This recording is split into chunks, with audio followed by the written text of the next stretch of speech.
ዛሬ እዚህም ቪዲዮ የምታዩ የሳብ ተመልካቾች ሆይ አንድ እውነትን እንነጋገር። ዓለማችን በታላቅ ቃላት ተሞልታለች። በተለይ የሩሲያና የዩክሬን ጦርነት ከተቀሰቀሰ ጀምሮ የዓለም መድረኮች ጦርነቱን እናስቆማለን በሚል መሪዎች ተጨናንቀው ነበር። ከነዚህ መካከል ዋነኛው የአሁኑ የአሜሪካ ፕሬዝዳንት ዶናልድ ትራምፕ ናቸው። ትራምፕ በተደጋጋሚ እኔ ስልጣን ላይ ብሆን ኖሮ ይህ ጦርነት አንድም ቀን እንኳ አይቆይም ነበር፣ በ24 ሰዓት ውስጥ በስምምነት አበቋሉ ሲሉ ለደጋፊዎቻቸው ቃል ገብተው ነበር። ይህ ንግግር ለብዙዎች የተስፋ ጭላንጭል ቢመስልም ለተፋላሚ ወገኖች ግን እስካሁን ትርጉም ያለው ለውጥ አላመጣም። ትራምፕ ብቻ አይደሉም። የፈረንሳይ ማክሮን፣ የቱርክ ኤርዶጋንና ሌሎች መሪዎች በክሬምሊንና በኪየቭ መካከል ተመላልሰዋል። ነገር ግን ዛሬም ድረስ የሰው ልጅ ደም እንደ ውሃ እየፈሰሰ ነው። እዚህ ጋር ነው ዋናው ጥያቄ የምናነሳው። እነዚህ መሪዎች ጦርነቱን ማቆም አቅቷቸው ነው ወይስ ፍላጎት የላቸውም? የንጹሃን ሕይወት ከጦር መሳሪያ አምራቾች ትርፍ ይበልጣልን? በየቀኑ በቢሊዮን ዶላር የሚቆጠር ገንዘብ ወደ ጦር ግንባር እየፈሰሰ ባለበት ዓለም ሰላም የሚለው ቃል ለፖለቲካ ፍጆታ ብቻ እየዋለ ይገኛል። በዚህ ቪዲዮ ቃል የተገቡት የሰላም ተስፎችና ለምን ተግባራዊ እንዳልሆኑ እንዲሁም ለምን የዩክሬንና የሩሲያ ጦርነት አሰልቺ እንደሆነ በዝርዝር እንመለከታለን። ከትራምፕ ጉራ ጀርባ ያለው እውነታ ምንድነው? የዓለም ኃያላን ለምን ዝምታ መረጡ? ቁጥሮችና እውነታውን ይዘን ቀርበናል። ሰላም የሳብ ኒውስ ተመልካቾች፣ ቻናላችንን 1000 ሰብስክራይበር ለማስገባት እቅድ አቅደናል። እናም ያቀዳችን እውን እንዲሆን ቻናላችንን ሰብስክራይብ እንድታደርጉ ጠየቀን።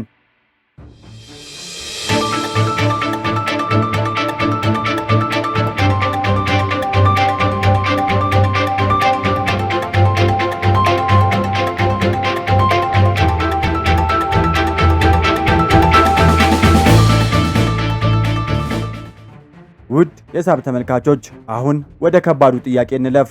ዓለም ለምን ይህን ደም አፋሳሽ ጦርነት ጆሮ ዳባ ልበስ አለው ካላችሁ፣ ወይንም ለምንድነው ኃያላን ሀገራት ጦርነቱን ለማስቆም ከልብ የማይሰሩት ካሉ፣ ይህ ዝምታ በአጋጣሚ የመጣ ሳይሆን ሳይንቲስቶች በሶስት ስትራቴጂካዊ ምክንያቶች የተገነባ ነው ይላሉ።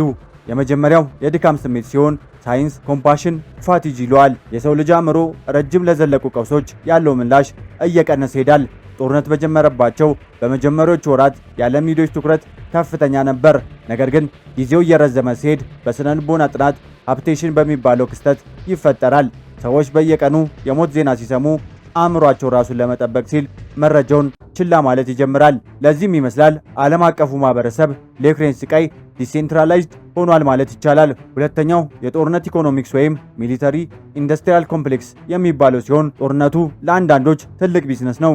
የጦር መሳሪያ አምራቾች ኩባንያዎች አዳዲስ መሳሪያዎችን የሚሞክሩበትና በቢሊዮን የሚቆጠሩ ዶላር ትርፍ የሚያፍሱበት ላብራቶሪ ሆኗል። ጦርነቱ በቆመ ቁጥር የእነዚህ ተቋማት ገቢ ይቀንሳል። ለዚህም ሰላም ከመስፈን ይልቅ ጦርነቱ በረጅም ማቆየትና ለኃያላን ሀገራት ኢኮኖሚ ይህ ጦርነት የራሱ የሆነ የኢኮኖሚ ጥቅም አለው። ሶስተኛው የኃይል ሚዛን ስትራቴጂ አትሪሽን ዋርፌር ሲሆን በጂኦፖለቲካል ሳይንስ ይህ ጦርነት በሩሲያና በኢኮኖሚ ወታደራዊ አቅም የማዳከሚያ ስልት ተደርጎ ይወሰዳል።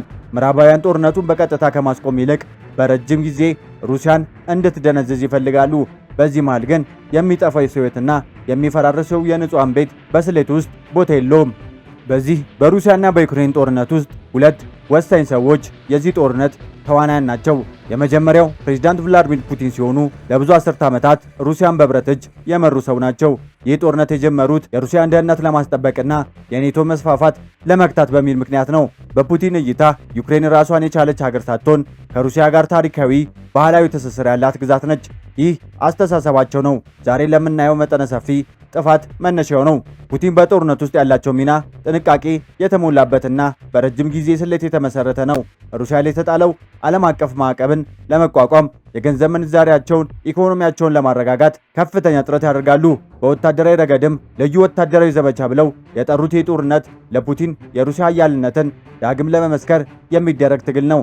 ሆኖም ግን ይህ ውሳኔያቸው በሚሊዮኖች የሚቆጠሩ ሰዎችን ሕይወት ለስቃይ፣ ሀገራቸውን ደግሞ ለብቻና ለመለየት ዳርጓታል። ፑቲን ዛሬም ድረስ በሰላም ንግግር ፋንታ ወታደራዊ የበላይነትን ለማስቀደም ዓለምን ለኒውክሌር ስጋት ጭምር እያጋለጡ ይገኛሉ። ሌላው እዚህ ጦርነት ላይ ተዋናይ ጦርነቱ ከመጀመሩ በፊት በኮሜዲያንነታቸውና በትወና የሚታወቁት ዘለንስኪ ዛሬ የሀገራቸው የመቋቋም ምልክት ሆነዋል።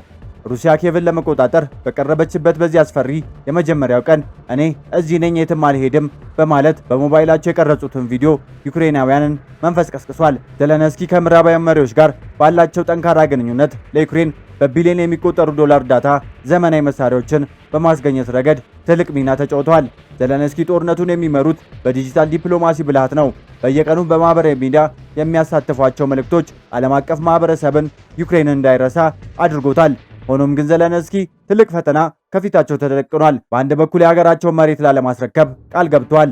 በሌላ በኩል ደግሞ በየቀኑ የሚረግፈውን ወጣት ሕይወት መመልከት ተቅጣጭ ሆኖባቸዋል። ጦርነቱ በዲፕሎማሲ ለመጨረስ የሚያደርጉት ጥረት ከሩሲያ ግትርነት ጋር ተጋጭቶባቸዋል። ዘለንስኪ ዛሬ ላይ ከፕሬዝዳንትነት በላይ የዩክሬንን ሕይወት ለማቆየት የምታደርገውን ተጋድሎ ዋነኛ ድምፅ ሆነው ቀጥለዋል። ታዲያ በዚህ 2 ዓመት በፈጀው ጦርነት ሩሲያ ምን አገኘች ካሉ ሩሲያ በዚህ 2 ዓመት በፈጀው ጦርነት ያገኘችው ትልቁ ድል የዩክሬን ምስራቃዊና ደቡባዊ ክፍሎች እንደ ዶንባስ እና ማሪዮፖል ያሉ ስትራቴጂካዊ ቦታዎችን መቆጣጠር መቻሏ ብቻ ነው። ይህ ግኝት ሩሲያ ወደ ክሪሚያ የምታደርገውን የምድር ድልድይ አጠናክሮላታል። በተጨማሪ ሩሲያ ከምዕራባውያን ማዕቀብ ውጪ አዳዲስ የንግድ መስመሮችን ከእስያ ጋር ከሌሎች ሀገራት ጋር በመዘርጋት ኢኮኖሚዋን የመቋቋም አቅም እንዳለው ለማሳየት ሞክራለች። ነገር ግን ሩሲያ ያጣችው ነገር ካገኘችው በላይ እጅግ የጎላ ነው። በመጀመሪያ ሩሲያ ለዘመናት የገነባችውን የማይደፈር ወታደራዊ ኃይል የሚለው ስም ተሰባብሯል። በመቶ ሺዎች የሚቆጠሩ ወጣት ወታደሮችና በቢሊዮን የሚቆጠሩ ዶላር የሚያወጡ ወታደራዊ መሳሪያዎችን አጥታለች። በታሪክ ደረጃም ሩሲያ ከአውሮፓ ኢኮኖሚና ባህል ተለይታለች። ከሁሉ በላይ ግን ሩሲያ የኔቶ መስፋፋት ለመግታት ጦርነት ብትጀምርም ውጤቱ ግን ጎረቤቶቿን ፊንላንድና ስዊድንን ወደ ኔቶ መቀላቀል ሆኖ አርፏል። ይህ ማለት ሩሲያ ድንበሯን ለማስከበር ብላ ጀምራ በኔቶ ሀገራት ተከባ ትገኛለች። በአንጻሩ ዩክሬን ደግሞ የሉዓላዊነት ዋጋና የድል ጭላንጭል እያየች ትገኛለች። ዩክሬን በዚህ አስከፊ ጦርነት ያገኘችው ትልቁ ሀብት ብሔራዊ አንድነቷ ነው። ጦርነቱ ዩክሬናውያንን ከመቼውም ጊዜ በላይ የሀገር ፍቅር ስሜት እንዲኖራቸውና ለነጻነታቸው ቆርጦ እንዲነሱ አድርጓል። በዓለም አቀፍ ደረጃ ዩክሬን የታላላቅ ሀያላን ሀገራት የማይናወጥ ድጋፍና ዘመናዊ ወታደራዊ ትጥቅ አግኝታለች። የአውሮፓ ህብረት አባልነት ሂደትም መፋጠኑና ዩክሬን በምዕራባውያን ዲሞክራሲ ውስጥ ያገኘችው ክብር ትልቅ ስትራቴጂካዊ ድል ነው። በሌላ በኩል ዩክሬን እየከፈለች ያለችው መስዋዕትነት የሚዘገንን ነው። ሀገሪቷ 20% በላይ የሚሆነውን መሬቷን በሩሲያ ቁጥጥር ስር አጥታለች። መሰረተ ልማቶቿ፣ የኤሌክትሪክ ኃይሎች ማመንጫዎችና ኢንዱስትሪዎች ወደ አመድነት ተቀይሯል። ዩክሬን ሀገሪቱን መልሶ ለመገንባት ከ400 ቢሊዮን ዶላር በላይ እንደሚያስፈልጋት ይገመታል። ከኢኮኖሚ ውድመት በላይ ግን በሚሊዮኖች የሚቆጠሩ ዜጎቿ ወደ ውጭ ተሰደው የቀሩባት ሲሆን ይህም ለወደፊቱ የሀገሪቱ ዲሞግራፊ እድገት ትልቅ ስጋት ሆኗል። ዩክሬን ዛሬ ለነጻነቱ የምትከፍለው ዋጋ በደምና በውድመት የታጀበ መራር እውነታ ነው። ከሰሞኑ በሩሲያ በተካሄደው የድል በዓል አከባበር ቪክቶሪ ዴይ ካለፉት ዓመታት የተለየ መልኩ የቀዘቀዘና ወታደራዊ ትዕይንቱ የቀነሰበት መሆኑ ለብዙዎች ጥያቄ ፈጥሯል። ለምን ይህን ምርጫ አደረጉ? ከዚህስ በኋላ ምን ይጠበቃል ብለው ከጠየቁ ዋና 3 ነጥቦች ይነሳሉ። ፑቲን የቀዘቀዘ ክብረ በዓል ያከበሩት ዋነኛው ምክንያቱ የንብረትና የሰው ኃይል እጥረት እንደሆነ ይገመታል። በዩክሬን ግንባር ያለው ጦርነት እጅግ ከፍተኛ ቁጥር ያለው ታንክና ወታደራዊ መሳሪያ ይበላል። ለትዕይንት የሚሆኑ ዘመናዊ ታንኮች ለቀናት በሞስኮ አደባባይ ማቆየት በጦር ግንባሩ ላለው ሰራዊት ትልቅ ክፍተት ይፈጥራል። ፑቲን ያላቸው አቅም ለትዕይንት ሳይሆን ለውጊያ ለማዋል መገደዳቸውን ያሳያል። ሌላው ፑቲን የቀዘቀዘ በዓል እንዲያከብሩ ያደረጋቸው የደህንነት ስጋት ሲሆን ዩክሬን በሩሲያ ግዛት ውስጥ በድሮን የምታደርገው ጥቃት እየጨመረ መጥቷል። ትልልቅ ወታደራዊ ሰልፍ ማዘጋጀት ለዩክሬን ድሮኖች ምቹ ኢላማ ሊሆን ስለሚችል ፑቲን የክብረ በዓሉን ስፋት በመቀነስ ሊመጣ የሚችለውን ውርደትና አደጋ ለመቀነስ መርጧል።